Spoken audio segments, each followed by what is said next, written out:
Hello everyone, मेरा नाम है Mohammad Uzair. Welcome to our channel code exception. ये वीडियो हमारी 7th वीडियो होने वाली है सीरीज़ की। इस वीडियो में हम बात करेंगे रिलेशनल ऑपरेटर के बारे में। इससे पहले हमने अर्थमेटिक ऑपरेटर के बारे में जाना था और हमने जाना था ऑपरेटर क्या होते हैं। तो आज की इस वीडियो में हम रिलेशनल ऑपरेटर के बारे में बात करेंगे। तो चलिए शुरू करते हैं। तो आते हैं अपने रिलेशन ऑपरेटर के बारे में, जानते क्या होता है। These are use to compare two variable और अ कांस्टेंट। ये किस लिए यूज होते हैं? हमारे टू वेरिएबल को कंपेयर करने के लिए या फिर हमारे दो कांस्टेंट को कंपेयर करने के लिए यूज होते हैं। ठीक है। A relation operator checks the relationship between two operands. If the relation is true, it return 1. If the relation is false, it return 0. यानी ये क्या वैल्यू रिटर्न करते हैं? हमारे बूल वैल्यू रिटर्न करते हैं। बूल वैल्यू क्या होती है? हमारी 1 होती है और 0 होती है। ठीक है। इसका मतलब ये है, जो हमारा रिलेशन ऑपरेटर है वो क्या रिटर्न करता है? ट्रू और फॉल्स रिटर्न करता है। अगर जो हमारी कंडीशन है या फिर हमारा जो ऑपरेटर है अगर वो ट्रू होता है, ठीक है, तो वो क्या रिटर्न करेगा? हमें 1 रिटर्न करेगा। अदरवाइज वो हमें क्या रिटर्न करेगा? 0 रिटर्न करेगा। ठीक है। आई होप आपको ये थोड़ा पढ़ के समझ में आया होगा, कि ऊपर ऊपर से आपको थोड़ा सा समझ में आया होगा कि ये चीज़ें वर्क कैसे कर रही हैं। ठीक है। अब इसके बाद हमारे पास आते हैं कितने टाइप के हमारे पास रिलेशन ऑपरेटर होते हैं। 6 रिलेशन ऑपरेटर होते हैं। सबसे पहले आता है हमारा इक्वल्स रिलेशन ऑपरेटर, उसके बाद नॉट इक्वल आता है, लेस देन आता है, ग्रेटर देन आता है, लेस देन इक्वल्स टू आता है and greater than equals to आता है। ये हमारे क्या होते हैं? ये हमारे सारे के सारे रिलेशनल ऑपरेटर के अंदर आते हैं, जो चेक करते हैं क्या दो ऑपरेंड आपस में इक्वल हैं, या फिर दो ऑपरेंड क्या नॉट इक्वल हैं, या लेस है या ग्रेटर देन है। अगर ये ट्रू होते हैं तो हमें मिलता है 1, अगर ये ट्रू नहीं होते तो हमें मिलता है 0। ठीक है। आई होप आपको इतना क्लियर हुआ होगा। अब चलते हैं हम अपने वीएस कोड की तरफ और वहाँ इसको इम्प्लीमेंट करेंगे अपने प्रोग्राम के अंदर। तो यहाँ पर हम अपने वीएस कोड में आ गए हैं और यहाँ पर हम क्या करेंगे? अपनी एक फाइल बनाएंगे जिसका नाम होगा हमारा रिलेशनल ऑपरेटर, या फिर हम रिलेशनल के नाम से एक सी की फाइल बनाएंगे, डॉट सी। तो यहाँ पे हमने अपनी एक फ़ाइल बनाई है रिलेशन के नाम से। मैं इसको बंद कर देता हूँ साइड बार। अब यहाँ पे हम क्या करेंगे? सबसे पहले अपनी लाइब्रेरी इंक्लूड कराएंगे। तो लाइब्रेरी सबसे पहले हम इंक्लूड कराते हैं stdio.h, और हमारी एक लाइब्रेरी और इंक्लूड कराते हैं exclude conio.h। आप जो सी प्रोग्रामिंग है वो किसी भी सॉफ्टवेयर में कर सकते हैं। ठीक है। मैं जो सी प्रोग्रामिंग कर रहा हूँ, अपनी सीरीज स्टार्ट करी है मैंने, वो हमने अपने वीएस कोड के ऊपर स्टार्ट करी है। अगर कोई बच्चे या फिर कोई स्टूडेंट या फिर कोई भी पर्सन आपका किसी दूसरे सॉफ्टवेयर में चला रहा होगा तो सिंटेक्स यही रहेगा। ठीक है। सिंटेक्स आपका यही रहेगा, थोड़ी बहुत चीज़ें अलग हो जाती हैं। जैसे ज़्यादातर लोग जब सी सीखते हैं तो वो टर्बो के अंदर कोडिंग करते हैं, प्रोग्रामिंग करते हैं। ठीक है। जो आपका सिंटैक्स यहाँ पर यूज़ हो रहा होगा वही सिंटैक्स आपका टर्बो सी और डेव के सॉफ्टवेयर के अंदर यूज़ हो रहा होगा। तो ऐसी कोई बात नहीं है कि आप टर्बो में कर रहे हो वीएस कोड में अलग हो रहा है। ऐसा कुछ नहीं है, चीज़ें वही रहेंगी, काम वही होगा। ठीक है। आप किसी के भी अंदर अपनी सी की प्रोग्रामिंग कर सकते हो। ठीक है। उसके बाद हमें क्या करना पड़ेगा? अपना मेन फंक्शन स्टार्ट करना पड़ेगा। मेन फंक्शन को स्टार्ट करने के बाद अब हम क्या करेंगे? यहाँ पे अपने रिलेशनल ऑपरेटर को इम्प्लीमेंट करेंगे। तो सबसे पहले मैं यहाँ पे दो वेरिएबल लेता हूँ, इंट ए एंड बी।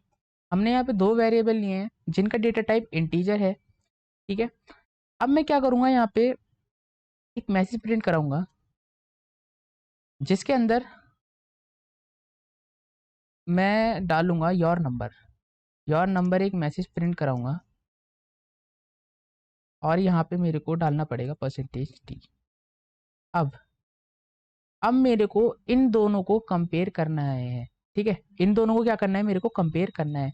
तो हमारे पास रिलेशनल ऑपरेटर कौन कौन से होते हैं? मैं यहाँ पे नीचे या सबसे ऊपर साइड में लिख देता हूँ, कमेंट बना के लिख देता हूँ। पहला होता है हमारे पास इजिकल्स टू, उसके बाद होता है हमारा लेस देन इजिकल्स टू, उसके बाद होता है हमारा लेस देन, उसके बाद होता है हमारे पास ग्रेटर देन, उसके बाद होता है हमारे पास greater than equals to, and उसके बाद होता है हमारे पास नॉट इक्वल्स टू। तो यहाँ पर हमारे पास कुछ इस टाइप के हमारे पास रिलेशन ऑपरेटर होते हैं। अब रिलेशन ऑपरेटर क्या होते हैं, ये आपने अभी थोड़ी देर पहले समझा कि दो वेरिएबल के बीच में कंपैरिजन करते हैं और ये हमें ट्रू और फॉल्स रिटर्न कराते हैं, यानी हमें बोल वैल्यू रिटर्न कराते हैं। अगर हमारा जो ऑपरेटर है वो हमें ट्रू रिटर्न कराता है, दैट मीन्स कि ये वन रिटर्न करा रहा है। ठीक है, ये क्या रिटर्न कराते हैं, वन और टू रिटर्न कराते हैं। अगर फॉर एग्जाम्पल के लिए अगर आप दो वेरिएबल को कंपेयर करेंगे या वो एक दूसरे के बराबर हैं, अगर वो बराबर हुए तो ये वन रिटर्न करेगा, अनदरवाइज वो जीरो रिटर्न करेगा। ठीक है, तो हम सबसे पहले दो वेरिएबल को कंपेयर करके देखते हैं क्या वो वेरिएबल इक्वल हैं या फिर वो इक्वल नहीं है। ठीक है, तो कॉमा डाल के मैं यहाँ पे लिखूंगा a is equals to b. अगर a बराबर हुआ b के तो मेरे को प्रिंट होना चाहिए वन। ठीक है, अनदरवाइज जीरो प्रिंट होना चाहिए। ठीक है, अब मैं क्या करूंगा, यहाँ पे अपने प्रोग्राम को कंपाइल करूंगा, सेव करूंगा पहले, कंपाइल एंड रन करूंगा। तो यहाँ पर मेरे को जो मिल रहा है वो यहाँ पे जीरो मिल रहा है। दैट मीन्स कि अभी जीरो क्यों मिल रहा है, क्योंकि अभी इसके अंदर कोई वैल्यू है नहीं। तो मेरे को क्या करना पड़ेगा, इसके अंदर वैल्यू को डालना पड़ेगा। अब यहाँ पे मैं चाहे तो यूज़र से ले सकता हूँ वैल्यू, चाहे मैं यहीं पर ही इनिशियलाइज कर सकता हूँ। तो मैं यहीं पर अपनी वैल्यू को इनिशियलाइज करूँगा, तो मैं 5 डालूंगा यहाँ पे और यहाँ डालूंगा 6। ठीक है, अब इसका जो आउटपुट आएगा वो देखते हैं, सेव करेंगे अपना और कंपाइल करके रन करेंगे। अब यहाँ पे जो मिल रहा है मेरे को वो जीरो मिल रहा है। दैट मीन्स जो हमारा नंबर है वो हमारा नॉट इक्वल है। ठीक है, क्योंकि ए बराबर नहीं है बी के। ए के अंदर हमने 5 डाल रखा है और बी के हमने अंदर 6 डाल रखा है। दैट मीन्स कि यहाँ पे जो दो नंबर हैं वो आपस में इक्वल नहीं है, इसलिए हमें जीरो रिटर्न कर रहा है। अगर मैं बी की वैल्यू 6 की जगह 5 कर देता हूँ तो ये मेरे को शो होगा ट्रू। ठीक है, अब यहाँ पे कंपाइल करके दोबारा रन करते हैं इसे और आपको नीचे आउटपुट पे कुछ मिल रहा होगा। एक सेकेंड, यहाँ पे देखिए आपको वन मिल रहा है। अब क्या हुआ, यहाँ पे वन इसलिए मिल रहा है क्योंकि ए के अंदर 5 है और बी के अंदर भी 5 है, इसलिए हमको ए मिल रहा है। ठीक है, ऐसे ही हमारे काफ़ी सारे ऑपरेटर होते हैं। मैं इसी लाइन को क्या करूँगा, कॉपी करूँगा और नीचे पेस्ट करता जाऊँगा। मेरे को हर एक ऑपरेटर बताना है तो इसलिए मैं क्या करूँगा, इन लाइन को कॉपी कर लूँगा। ठीक है, अब जो दूसरा ऑपरेटर होता है वो हमारा क्या है, हमारा है less than is equals to. ठीक है, और है हमारा greater than is equals to, and हमारा है लेस देन, एंड हमारा है ग्रेटर देन, और एक है हमारा नॉट इक्वल्स। ठीक है, तो ये हमारे कुछ ऑपरेटर हो गए। अब इनको क्या करेंगे, हम कंपाइल करेंगे और रन करेंगे। तो कंपाइल करा और रन करा और मैं आपको आउटपुट दिखाऊं तो कुछ इस तरह से हमारा आउटपुट आ रहा है। हम क्या करेंगे, अपने आउटपुट को नेक्स्ट लाइन के अंदर लेके आएंगे। तो मैं क्या लगाऊंगा, यहाँ पर \n यूज़ करूँगा, \n and \n and then \n। तो यहाँ पर मेरे को हर एक लाइन के बाद एक न्यू लाइन चाहिए, तो मैं \n का यूज़ कर रहा हूँ। सेव करेंगे और कंपाइल करके दोबारा रन करेंगे अपने प्रोग्राम को, और यहाँ पे जो हमारा आउटपुट है वो थोड़ा डिफरेंट आया है इस बार। अब देखिए पहले के 3 1 1 आ रहे हैं और लास्ट के 3 0 0 आ रहे हैं। अब ऐसा क्यों हो रहा है, आइए समझते हैं। सबसे पहली कंडीशन हमारी ये वाली कंडीशन है जो हमारी ट्रू हो रही है। इसका मतलब ए बराबर है बी के, इसलिए ये क्या रिटर्न कर रहा है, वन रिटर्न कर रहा है, जो कि ए के अंदर 5 पड़ा है, बी के अंदर 5 पड़ा है, और यहाँ पे ऑपरेटर डाल रखा है हमने रिलेशनल ऑपरेटर जो है हमारा इज इक्वल्स टू। ठीक है, अब ये चेक कर रहा है कि ए बराबर है बी के। ठीक है, तो यहाँ पर कंडीशन क्या हो रही है, ट्रू हो रही है, इसलिए हमें क्या मिल रहा है, वन मिल रहा है। ठीक है, अब यहाँ पे जो सेकंड है वो क्या है, less than is equals to, क्या ए छोटा है या फिर बराबर है बी के। तो यहाँ पे हाँ बराबर है बी के, तो यहाँ पे वन मिल रहा है। ऐसे ही यहाँ पे ए बड़ा है या बराबर है बी के, तो यहाँ पर भी हमें क्या मिल रहा है, वन मिल रहा है। लेकिन जैसे ही हमने यहाँ पे लेस देन वाले ऑपरेटर पे आए, एक इसका सिंबल है, लेस देन का सिंबल है, less then operator, less than relation operator पे आए तो हमें क्या कंडीशन मिली, क्या ए छोटा है बी से। अब ऑब्वियसली दोनों के अंदर क्या वैल्यू पड़ी है, 5 5 स्टोर हुआ है, तो 5 तो छोटा नहीं हो सकता 5 से, तो इसलिए यहाँ पे क्या आ गया, हमारा जीरो प्रिंट हो गया। ठीक है। उसके बाद यहाँ पे क्या कंडीशन आई, क्या ए बड़ा है बी से, 5 से बड़ा नहीं हो सकता। ठीक है, तो कंडीशन क्या हो गई यहाँ पे हमारी फॉल्स हो गई। तो यहाँ पर इसलिए हमारे पास क्या है, यहाँ पे आउटपुट स्क्रीन पे हमारे को शो हुआ 0। ठीक है, एंड लास्ट में क्या शो हुआ, क्या ए नॉट इक्वल है बी के, क्या 5 नॉट इक्वल है 5 के। तो ये भी कंडीशन क्या हो रही है हमारी, फॉल्स हो रही है, इसलिए हमें क्या मिल रहा है, यहाँ पे 0 मिल रहा है। ठीक है, तो आई होप आपको आज की वीडियो समझ में आई होगी।